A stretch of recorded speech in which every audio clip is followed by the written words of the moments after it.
ಮಧ್ಯಪ್ರಾಚ್ಯದಲ್ಲಿ ನಡೀತಾ ಇರುವಂತಹ ಯುದ್ಧದಲ್ಲಿ ಮಹತ್ವದ ಬೆಳವಣಿಗೆ ಆಗಿದೆ. 5 ದಿನ ಕದನ ವಿರಾಮವನ್ನ ಘೋಷಣೆ ಮಾಡಲಾಗಿದೆ. ಇರಾನ್ನ ತೈಲ ಕೇಂದ್ರಗಳ ಮೇಲೆ ದಾಳಿ ಮಾಡಲ್ಲ ಅಂತ ಟ್ರಂಪ್ ಈಗ ಘೋಷಣೆಯನ್ನ ಮಾಡಿದ್ದಾರೆ. 5 ದಿನಗಳ ಕದನ ವಿರಾಮವನ್ನ ಘೋಷಣೆ ಮಾಡಿರೋದು. ಮಧ್ಯಪ್ರಾಚ್ಯ ಯುದ್ಧದಲ್ಲಿ ನಡೆದಿರುವಂತಹ ಮಹತ್ವದ ಬೆಳವಣಿಗೆ ಇದು. ಇರಾನ್ನ ತೈಲ ಕೇಂದ್ರಗಳ ಮೇಲೆ ದಾಳಿ ಮಾಡಲ್ಲ ಅಂತ ಟ್ರಂಪ್ ಹೇಳಿದ್ದಾರೆ. ನಿನ್ನೆಯಷ್ಟೇ ಹೇಳಿದ್ರು 48 ಗಂಟೆಗಳ ಡೆಡ್ಲೈನ್ ಅನ್ನು ಕೊಟ್ಟಿದ್ರು.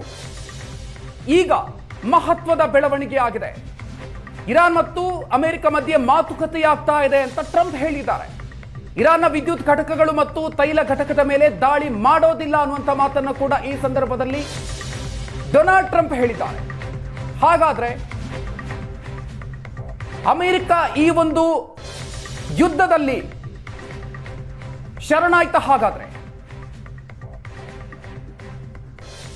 ಇರಾನ್ ನಡೆಸಿರುವಂತಹ ಪ್ರತಿದಾಳಿಗೆ ಅಮೆರಿಕ ಕೂಡ ಕಂಗೆಟ್ಟಿರುವಂತಹ ರೀತಿಯಲ್ಲಿ ಕಂಡು ಬರ್ತಾ ಇದೆ.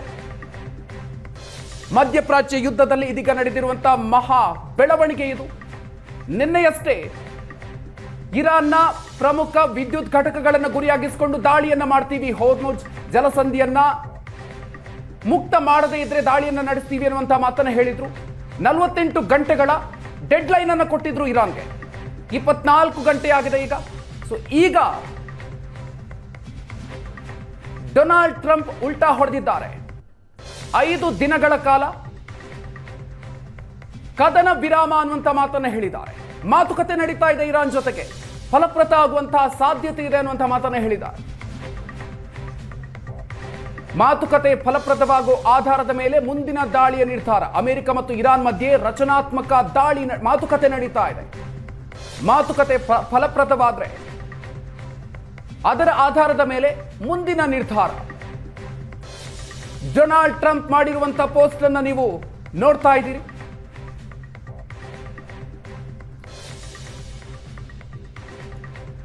ಮಧ್ಯಪ್ರಾಚ್ಯ ಯುದ್ಧದಲ್ಲಿ ನಡೆದಿರುವಂತಹ ಅತ್ಯಂತ ಮಹತ್ವದ ಬೆಳವಣಿಗೆ ಇದು. ಫೆಬ್ರವರಿ 28ರಿಂದ ನಡೀತಾ ಇರುವಂತಹ ಯುದ್ಧ ಇವತ್ತಿಗೆ 24 ದಿನ ಆಗಿದೆ. 24 ದಿನಗಳಲ್ಲಿ ಇರಾನ್ ಕೂಡ ಅಮೆರಿಕ ಹಾಗೂ ಇಸ್ರೇಲ್ಗೆ ನಿರಂತರವಾಗಿ ಅತ್ಯಂತ ಪ್ರಬಲವಾಗಿರುವಂತಹ ಪ್ರತಿದಾಳಿಯನ್ನ ಒಡ್ತಲೇ ಬರ್ತಾ ಇದೆ. ಅದರಲ್ಲೂ ಕೂಡ ಇತ್ತೀಚಿನ ದಿನಗಳಲ್ಲಿ ಮತ್ತಷ್ಟು ದಾಳಿ ಮಾಡ್ತಾ ಇದೆ.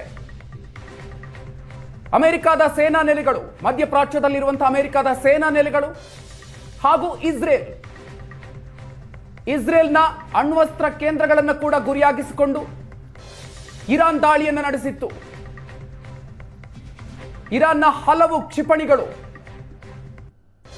ಇಸ್ರೇಲ್ನ ಐರನ್ ಡೋಮ್ ಭೇದಿಸಿಕೊಂಡು ದಾಳಿಯನ್ನು ಮಾಡುವಲ್ಲಿ ಯಶಸ್ವಿಯಾಗಿತ್ತು. ಇಸ್ರೇಲ್ನಲ್ಲೂ ಕೂಡ ಸಾಕಷ್ಟು ವಿಧ್ವಂಸ ಸೃಷ್ಟಿಯಾಗಿತ್ತು. ಅದರ ಜೊತೆಗೆ ಗಲ್ಫ್ ರಾಷ್ಟ್ರಗಳಲ್ಲಿ ಇರುವಂತಹ ಅಮೆರಿಕದ ಸೇನಾ ನೆಲೆಗಳನ್ನು ಕೂಡ ಟಾರ್ಗೆಟ್ ಮಾಡಿಕೊಂಡು ಗುರಿ ಮಾಡಿತ್ತು. ಹೆಚ್ಚಿನ ಡೀಟೇಲ್ಸ್ ಕೊಡ್ತಾರೆ ಇದೀಗ ನಮ್ಮ ಪ್ರತಿನಿಧಿ ಶಶಿ ಶೇಖರ್ ನಮ್ಮ ಜೊತೆಗೆ ದೂರವಾಣಿ ಸಂಪರ್ಕದಲ್ಲಿದ್ದಾರೆ.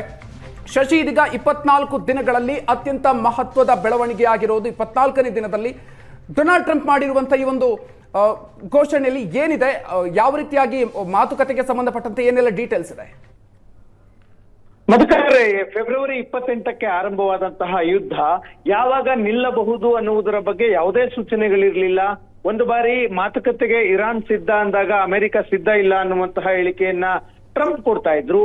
ಈಗ ಮಹತ್ವದ ಬೆಳವಣಿಗೆಯೊಂದರಲ್ಲಿ 5 ದಿನಗಳ ಕಾಲ ಇರಾನ್ನ ಮೇಲೆ, ಅದರಲ್ಲೂ ಪ್ರಮುಖವಾಗಿ ಇರಾನ್ನ ತೈಲ ಕೇಂದ್ರಗಳು ಮತ್ತು ಪವರ್ ಗ್ರಿಡ್ಗಳ ಮೇಲೆ ನಾವು ದಾಳಿ ಮಾಡೋದಿಲ್ಲ ಅನ್ನುವಂತಹ ಘೋಷಣೆಯನ್ನ ಡೊನಾಲ್ಡ್ ಟ್ರಂಪ್ ಅವರು ತಮ್ಮ ಟ್ರೂತ್ ಸೋಷಿಯಲ್ ಅಲ್ಲಿ ಮಾಡಿದ್ದಾರೆ. ಇಡೀ 24 ದಿನಗಳ ಯುದ್ಧದ ಸಂದರ್ಭದಲ್ಲಿ ಇದು ಮಹತ್ವದ ಬೆಳವಣಿಗೆ. ಅಂದ್ರೆ ಭವಿಷ್ಯದಲ್ಲಿ ಇನ್ನು ಮುಂದೆ ಕದನ ವಿರಾಮ ಘೋಷಣೆಯಾಗಬಹುದು ಅನ್ನುವಂತಹ ನಿರೀಕ್ಷೆಗಳಿಗೆ ಈ ಟ್ರಂಪ್ ಅವರ ಈ ಘೋಷಣೆ ಒಂದು ಬಲ ಕೊಡುತ್ತೆ. ಯಾಕಂದ್ರೆ ಇರಾನ್ನ ತೈಲ ಸಂಗ್ರಹಾರಗಳು ಮತ್ತು LPG ಕೇಂದ್ರಗಳನ್ನ ಗುರಿಯಾಗಿಸಿಕೊಂಡು ಅಮೆರಿಕ ಮತ್ತು ಇಸ್ರೇಲ್ ದಾಳಿಯನ್ನ ನಡೆಸ್ತಾ ಇದ್ವು. ಅದಾದ ನಂತರ ಇರಾನ್ನ ವಿದ್ಯುತ್ ಪವರ್ ಗ್ರಿಡ್ ಗಳನ್ನ ಟಾರ್ಗೆಟ್ ಮಾಡಿಕೊಂಡು ದಾಳಿ ಮಾಡ್ತೇವೆ ಅನ್ನುವ ಎಚ್ಚರಿಕೆಯನ್ನ ಅಮೆರಿಕ ಮತ್ತು ಇಸ್ರೇಲ್ ಇರಾನ್ಗೆ ಬೆದರಿಕೆಯನ್ನ ಹಾಕಿದ್ವು. ಈ ಹಂತದಲ್ಲಿ ಟ್ರಂಪ್ ಅವರು ಟ್ವೀಟ್ ಮಾಡಿರೋದನ್ನ ನೋಡಿದ್ರೆ ಕಳೆದ ಕೆಲ ದಿನಗಳಿಂದ ಇರಾನ್ ಮತ್ತು ಅಮೆರಿಕದ ಮಧ್ಯೆ ಮಾತುಕತೆ ನಡೀತಾ ಇತ್ತು. ಆ ಮಾತುಕತೆ ರಚನಾತ್ಮಕವಾಗಿ ಒಂದು ಹಂತಕ್ಕೆ ಬಂದಿದೆ. ಆ ಮಾತುಕತೆ ಇನ್ನೂ ಕೆಲ ದಿನಗಳ ಕಾಲ ಮುಂದುವರಿಯುತ್ತೆ. ಅಂದ್ರೆ ಈ ಇಡೀ ವಾರ ಮುಂದುವರಿಯುತ್ತೆ. ಅಂದ್ರೆ 5 ದಿನ, ಶನಿವಾರದವರೆಗೆ ಮಾತುಕತೆ ಆಗುತ್ತೆ. ಆ ಮಾತುಕತೆಯ ಯಾವ ಹಂತಕ್ಕೆ ಹೋಗುತ್ತೆ, ಆ ಮಾತುಕತೆಯ ನಿರ್ಧಾರಗಳೇನಾಗುತ್ತೆ, ಅವುಗಳ ಆಧಾರದ ಮೇಲೆ ಮುಂದಿನ ದಾಳಿ ನಿರ್ಧಾರ ಆಗುತ್ತೆ ಅಂತ ಡೊನಾಲ್ಡ್ ಟ್ರಂಪ್ ಟ್ವೀಟ್ ಮಾಡಿದ್ದಾರೆ.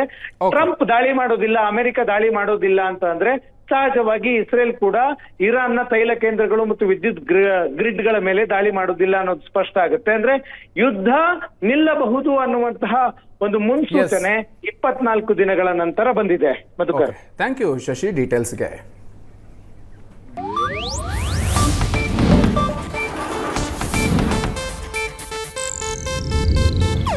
ಇದು ಏಷ್ಯಾನೆಟ್ ನ್ಯೂಸ್ ನೆಟ್ವರ್ಕ್ ಪ್ರಸ್ತುತಿ.